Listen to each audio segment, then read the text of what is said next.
The boy was paralyzed from the neck down. Only his head could move. His father asked if he had any last wishes. The boy looked toward the beautiful girls exercising nearby. The father thought his son wanted to work out too, so for his son, the father started running every day. He even signed up for a marathon and decided to bring his son with him. During the race, while pushing the wheelchair, the father didn't notice a plastic bag covering his son's face. The boy almost suffocated. Fortunately, the father noticed in time and saved him. But on a downhill slope, the father was too exhausted and fainted. The wheelchair rolled down the hill. The father was taken away in an ambulance. As the ambulance drove off, the boy was left behind in a ditch by the road. He wasn't found until nighttime, when someone finally rescued him. His friends saw the news on TV and rushed to the hospital. When they heard the boy didn't have much time left, they were heartbroken, so they decided to take him to the beach he had always wanted to visit. That night, they sneaked him out of the hospital. As they happily drove toward the beach, a traffic officer stopped them and asked them to pull over. But they passed by and even high-fived the officer. The officer stopped them again, saying that a motorcycle could only carry 2 people.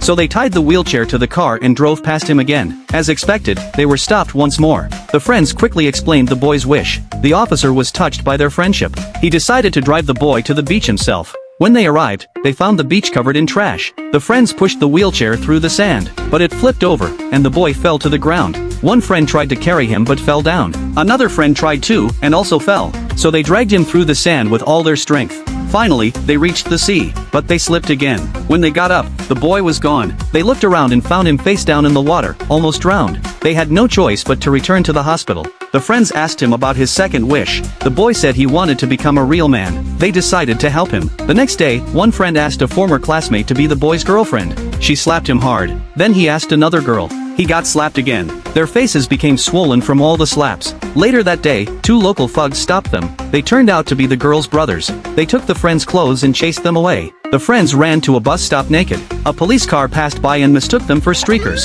The siren went off, and they ran again. Finally, they found a hair salon. They begged the owner to be the boy's girlfriend for one day. The woman listened to their story and agreed. The friends dressed the boy up. Then the woman walked into the room, while the friends waited outside. 3 hours later, the woman came out. The friends rushed in and congratulated the boy. 3 days later, the boy passed away. His friends received a card from him. On the front was a photo of them together. On the back was his handwritten message, words he had written painfully by holding a pen in his mouth. All of them cried as they read it.